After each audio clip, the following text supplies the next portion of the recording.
میری شادی ایک بہت بڑے گھر میں ہوئی۔ میرے شوہر کی اپنی کئی دکانیں تھیں۔ جیسے ہی میرا رشتہ ہوا، ہر کوئی مجھے یہی کہتا کہ تمہاری قسمت بہت اچھی ہے، تمہیں بیٹھے بٹھائے اتنا امیر اور خوبصورت مرد نصیب ہو گیا۔ میں بھی بہت خوش تھی، کیونکہ ہر لڑکی کی طرح میں بھی شادی کو زندگی میں سب سے خوبصورت دن مانتی تھی۔ میری شادی کی زور و شور سے تیاریاں جاری تھیں۔ یہ سوچ سوچ کر میں بہت خوش ہو رہی تھی کہ شادی کے بعد میرا اپنا گھر ہوگا، زندگی خوبصورت ہو جائے گی، میں اپنے شوہر کے ساتھ اپنی نئی زندگی کا آغاز کروں گی، میرے بچے ہوں گے۔ مجھے بچوں کا بہت شوق تھا۔ میری 2 بابیاں تھیں اور خدا نے ان دونوں کو اولاد کی نعمت سے محروم رکھا تھا۔ میں 2 بھائیوں کی چھوٹی بہن تھی۔ میرے بعد گھر میں کوئی بچہ نہیں آیا تھا۔ میں جب بھی کسی کا بچہ دیکھتی تو فوراً اسے اٹھا کر گود میں پیار کرنے لگتی۔ ہر کوئی مجھے یہی کہتا کہ دیکھنا، تمہارے بہت سارے بچے ہوں گے۔ میں سب کی باتیں سن کر ہنسنے لگتی۔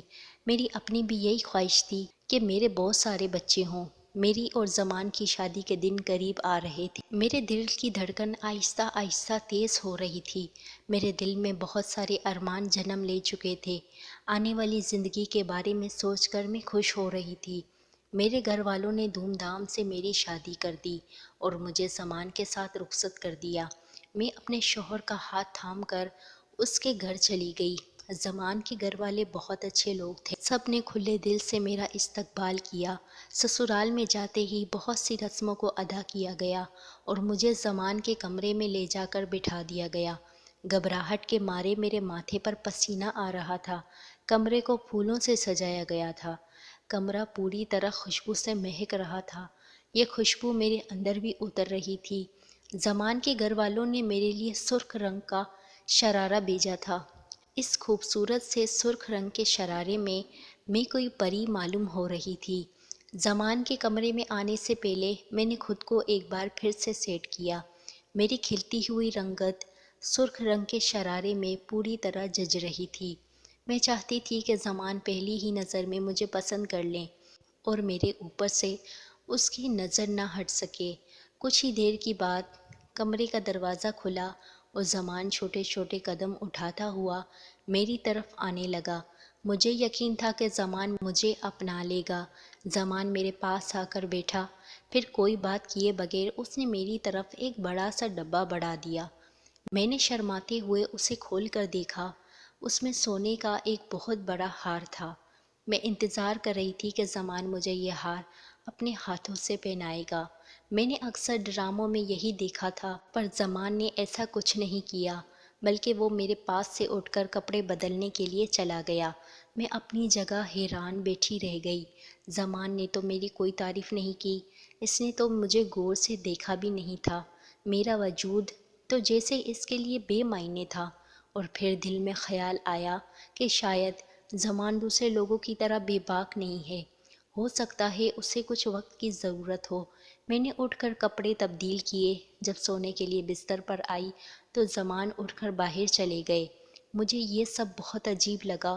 میرے شوہر نے شادی کی پہلی رات مجھے اندیکھا کر دیا۔ اسے تو شاید اس بات کا احساس بھی نہیں تھا کہ میں بہت خواب دل میں لیے اس کے گھر میں آئی ہوں۔ زمان 2 گھنٹے کے بعد باہر سے واپس آئے اور چہرہ دوسری طرف کر کے سو گئے۔ میرا غم آنسو میں بن کر میری آنکھوں میں چھلکنے لگا۔ میں اتنی بھی خوبصورت نہیں تھی کہ وہ ایک نظر اٹھا کر مجھے دیکھ لیتا، مجھ سے پیار بھری باتیں کرتا، مجھے خواب دکھاتا، پر زمان تو بڑے ہی بے قدرے نکلے۔ میں نے سوچا کہ شاید میرے رونے کی آواز سن کر وہ اٹھ جائیں گے، مگر زمان تو بہت گہری نیند سو رہے تھے۔ میں سوچنے لگی کہ میری کتنی دوستوں کی شادی ہوئی، ان کے شوہر ان کی کتنی تعریف کرتے رہے، ان کی قدر کرتے رہے، ان کو ہر روز نئے تحفے لا کر دیتے۔ پھر شادی کا پہلا دن تو ارمانوں سے بھرا ہوتا ہے، جبکہ میرے شوہر نے مجھ سے کوئی بات نہیں کی۔ اگر آج یہ حال تھا تو آگے کی زندگی کیسے گزرے گی؟ رو رو کر میں تھک گئی اور زمان کو احساس نہیں ہوا۔ میں سارے دن کی تھکی ہاری تھی۔ پارلر میں کئی گھنٹے بیٹھنے کی وجہ سے میرا برا حال تھا۔ پھر زمان کی بے رخی نے مجھے اور بے حال کر دیا۔ صبح جب میری آنکھ کھلی تو زمان کمرے میں نہیں تھے۔ میں خود سے شرمندگی محسوس کر رہی تھی کہ میں شادی والے دن بھی اپنے شوہر کا دل نہیں جیت سکی۔ مجھے لگا کہ شاید مجھ سے کوئی غلطی ہو گئی ہے جس کی وجہ سے زمان کا موڈ خراب ہو گیا، مگر میں نے تو ایسا کچھ نہیں کیا تھا۔ میرا دل بری طرح رو رہا تھا۔ دل میں کئی خیال آنے لگے کہ نہ جانے میرا شوہر مجھے پسند نہیں کرتا، کیا یہ شادی زبردستی ہوئی ہے یا مجھ میں کوئی کمی تھی؟ وہ مجھ سے بات کیوں نہیں کر رہے؟ صبح ہوتے ہی میرے گھر والے مجھے اپنے ساتھ لے گئے۔ رات کو جب زمان مجھے واپس لینے کے لیے آئے تو انہوں نے مجھ سے کوئی بات نہیں کی۔ وہ بالکل اجنبی کی طرح پیش آ رہے تھے، جیسے ہمارے درمیان کوئی رشتہ ہی نہیں ہوا۔ کمرے میں آنے کے بعد لیپ ٹاپ میں اس طرح کام کر رہے تھے جیسے میں کمرے میں موجود نہیں۔ میں نے الماری میں سے ایک خوبصورت جوڑا نکالا اور سوچ لیا کہ آج میں زمان کو اپنے حسن کا دیوانہ بنا کر رہوں گی، ان کے منہ سے ضرور اپنی تعریف سنوں گی۔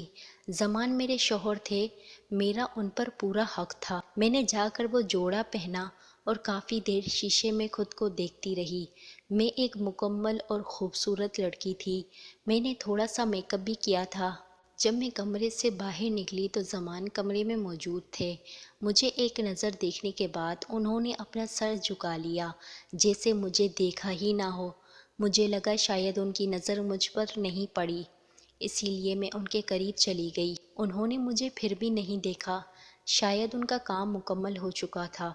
انہوں نے لیپ ٹاپ ایک طرف رکھا اور واش روم چلے گئے۔ میں ان کے انتظار میں بستر پر بیٹھ گئی۔ میں نے کمرے کی موم بتیاں بھی جلا دیں۔ زمان واش روم سے باہر آئے تو ایک نظر کمرے میں ڈالی اور اپنی جگہ جا کر سو گئے، جیسے کمرے میں ان کے علاوہ اور کوئی موجود نہ ہو۔ مجھے سخت بے عزتی کا احساس ہو رہا تھا۔ میں تو شادی کے پہلے ہی سال ایک بچے کی ماں بننے کا خواب دیکھ رہی تھی۔ میری ساری رات جاگتے ہوئے گزر گئی۔ آہستہ آہستہ میرا صبر تھم تو رہا تھا۔ میری آنکھوں سے آنسو بہنے لگے۔ میں نے سوچا نہیں تھا کہ میرا شوہر میری اتنی بے عزتی کرے گا۔ 2-4 دن یوں ہی خاموشی سے نکل گئے۔ ہر رات زمان کا رویہ اتنا ہی سرد ہوتا۔ مجھے شوہر کی جس محبت اور عزت کی ضرورت تھی وہ مجھے نہیں مل رہی تھی، اور میں اس بات کو اچھی طرح سمجھتی تھی کہ اس سب کا مطلب کیا ہے۔ میری شادی کو 1 ہفتہ گزر گیا۔ میرے دل میں کبھی یہ خیال آتا کہ میں خود زمان کی طرف جاؤں تو شاید ان کی سرد مہری ختم ہو جائے۔ پھر میں نے سوچا کہ اگر میں نے ایسا کیا تو زمان میری قدر نہیں کرے گا، یہی سمجھے گا کہ میں بے شرم ہوں۔ پھر میں نے 2 دن اور انتظار کیا، مگر زمان کی سرد مہری کا پہاڑ نہ ٹوٹا۔ میں نے بھی سوچ لیا کہ اب کچھ بھی ہو جائے میں زمان سے بات کر کے رہوں گی۔ وہ لیپ ٹاپ پر کام کر رہے تھے۔ جب میں نے ان کو مخاطب کیا، وہ نظریں جھکائے میرے سامنے بیٹھے تھے، جیسے مجھ سے کچھ چھپانے کی کوشش کر رہے ہوں۔ کہنے لگے، کیا بات ہے، بولو۔ انہوں نے اس طرح نظر جھکا کر کہا تو میں نے اپنی ساری کیفیت بیان کر دی۔ ابھی تو مجھے لگتا ہے کہ آپ اس رشتے سے خوش نہیں۔ شادی کے بعد اتنے دن گزر گئے، آپ نے مجھ سے کوئی بات نہیں کی، آخر آپ کیا چاہتے ہیں؟ زمان نے میری بات کا جواب نہیں دیا اور کمرے سے باہر نکل گئے۔ میں اپنی جگہ حیران کھڑی رہ گئی۔ ان کے اس طرح جانے سے میرے دل میں یہ بات بیٹھ گئی کہ زمان شادی نہیں کرنا چاہتے تھے یا ان کے ساتھ کوئی اور مسئلہ تھا۔ مجھے احساس ہو گیا کہ مجھے زمان کے ساتھ اگر رہنا ہے تو پھر ساری زندگی اسی طرح اپنے جذبات پر قابو رکھنا ہوگا، کیونکہ وہ تو میری کسی بات کا جواب نہیں دیتے اور نہ ہی میری کوئی تعریف کرتے ہیں۔ پر میں ایسی ادھوری زندگی نہیں چاہتی تھی۔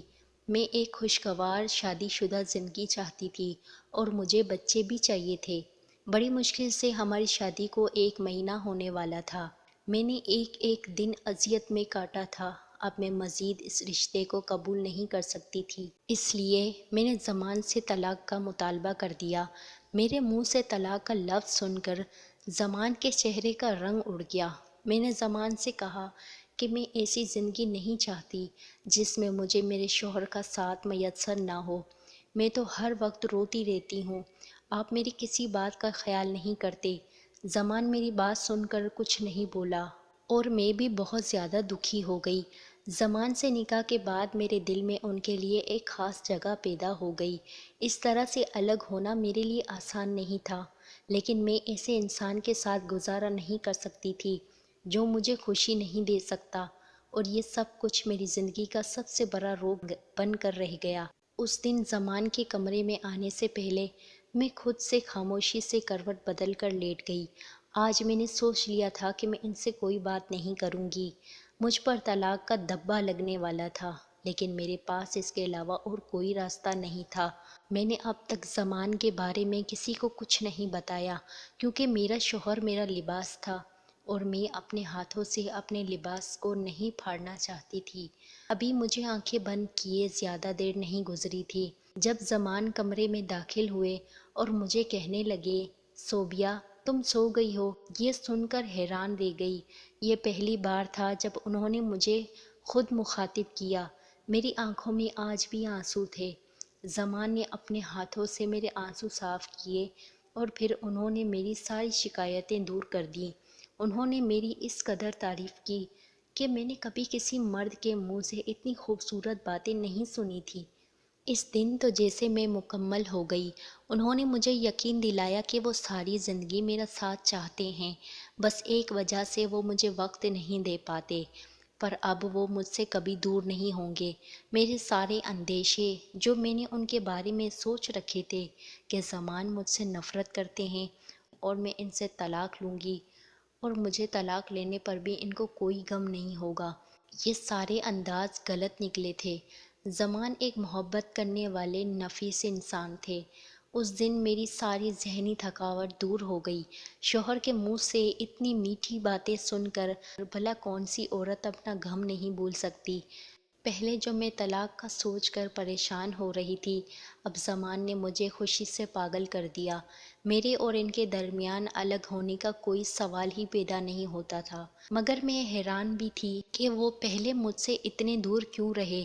میں سوچ سوچ کر تھک گئی، تو میں نے خود ان سے پوچھ لیا، زمان اگر آپ مجھ سے اتنی محبت کرتے تھے تو آپ 1 مہینہ مجھ سے دور کیوں رہے؟ تب زمان نے مجھے ایک ایسے راز کا ارشاد کیا جسے سن کر میرے سر پر آسمان ٹوٹ پڑا۔ زمان نے مجھے بتایا کہ انہوں نے مجھے پہلی بار ایک دکان پر دیکھا تھا۔ میں انہیں پہلی نظر میں پسند آ گئی تھی۔ اسی وقت انہوں نے فیصلہ کر لیا کہ وہ مجھے اپنی زندگی میں شامل کر کے رہیں گے۔ وہ میری آنکھوں اور مسکراہٹ پر پوری طرح فدا ہو گئے، اور زمان نے جب اپنے گھر والوں سے شادی کی بات کی تو اس کے گھر والوں نے صاف انکار کر دیا، کیونکہ میں مالی طور پر ان لوگوں سے بہت کم تھی، اور زمان کے گھر والے اس کی شادی اپنی برادری میں کرنا چاہتے تھے۔ اس لیے زمان بہت زیادہ پریشان ہو گئے، کیونکہ وہ اپنے گھر والوں کے خلاف نہیں جانا چاہتے تھے اور مجھے بھی چھوڑنا نہیں چاہتے تھے۔ زمان نے اپنے گھر والوں کو منانے کی بہت کوشش کی، مگر وہ ناکام ہو گئے۔ پھر ایک دن زمان کا ایک دوست عامل کے پاس لے گیا تاکہ اس معاملے پر کوئی حل تلاش کیا جا سکے، اور اس عامل نے ایک تعویذ زمان کو دیا کہ یہ اپنے گھر کے باہر کسی پتھر کے نیچے دبا دو، تمہارا رشتہ خود بخود ہو جائے گا، اور جب شادی ہونے لگے تو ایک دفعہ میرے پاس آنا۔ زمان کو عامل کی بات پر یقین نہیں تھا، لیکن پھر بھی زمان نے وہ تعویذ لے کر اپنے گھر کے باہر ایک بڑے پتھر کے نیچے دبا دیا۔ اگلے ہی دن ناشتے کی ٹیبل پر زمان کی ماں نے کہا کہ وہ ان کی پسند کی ہوئی لڑکی سے ایک دفعہ ملنا چاہتی ہیں۔ اگر وہ لڑکی اس قابل ہوئی کہ ہمارے گھر کی بہو بن سکے تو ہم رشتہ پکا کر دیں گے۔ اپنی ماں کی بات سن کر وہ حیران ہو گیا کہ ایک ہی رات میں تعویذ نے اتنا بڑا اثر دکھا دیا۔ اس کی ماں رشتے کے لیے تیار ہو گئی۔ زمان کی ماں ہمارے گھر رشتہ لے کر آئیں تو 1 ہفتے کے اندر ہی ہم دونوں کا رشتہ پکا ہو گیا۔ زمان کو اس عامل پر پوری طرح یقین آ گیا، اور وہ بہت خوش تھے کہ ان کی شادی اپنی پسند کی لڑکی سے ہو رہی ہے۔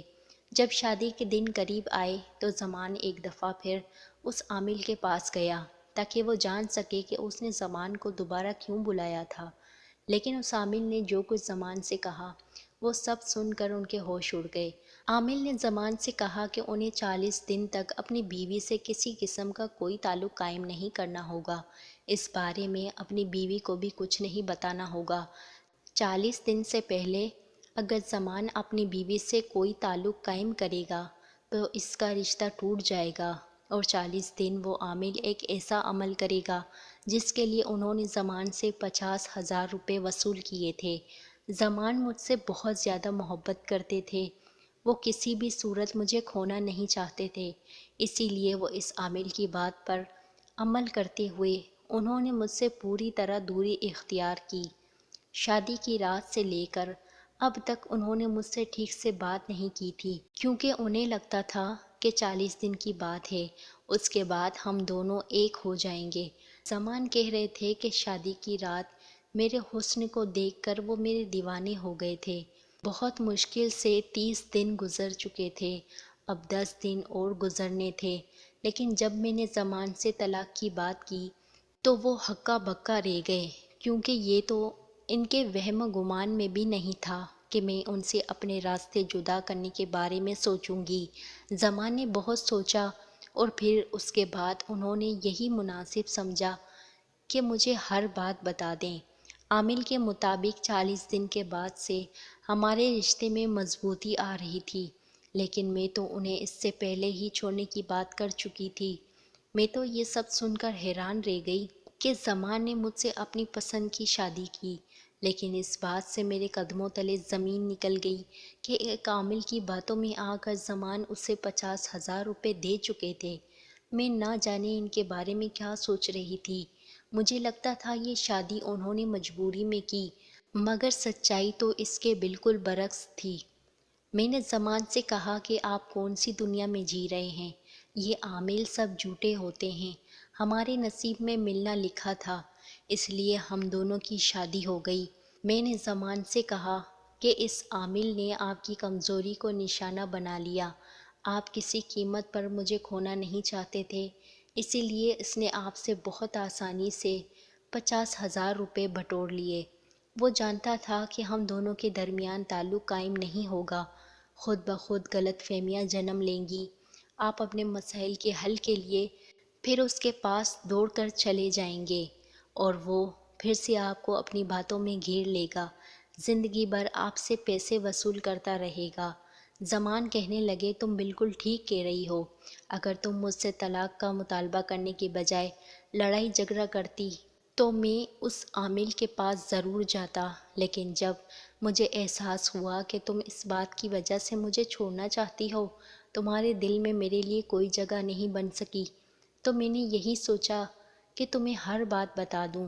میں نے زمان سے کہا کہ آپ اس بات کو لے کر بے فکر ہو جائیں کہ ہمارا رشتہ کبھی ٹوٹے گا۔ میں نے زمان سے کہا کہ آپ جو تعویذ اپنے گھر کے باہر پتھر کے نیچے دبا کر آئے تھے وہاں سے نکال کر کسی پانی میں بہا دیں، اور اس بات کو بھول جائیں کہ کبھی تعویذوں سے کوئی کام ہوتا ہے، ہر کام اللہ تعالیٰ کے حکم سے ہوتا ہے، اس لیے آپ کو کبھی بھی زندگی میں کچھ مانگنا ہو تو صرف اللہ سے مانگیں، سچے دل سے مانگی ہوئی دعا اللہ کبھی رد نہیں کرتا، اور جب ہمارے نصیب میں ہوتا ہے وہ ہمیں مل کر ہی رہتا ہے۔ زمان نے مجھ سے اس بات پر معافی مانگ لی کہ پچھلے 1 مہینے سے وہ میرے حقوق کو پامال کر رہے تھے، میرا دل دکھا رہے تھے، لیکن اب میں جانتی تھی کہ یہ سب انہوں نے میری محبت میں کیا تھا۔ میں نے زمان کو معاف کر دیا۔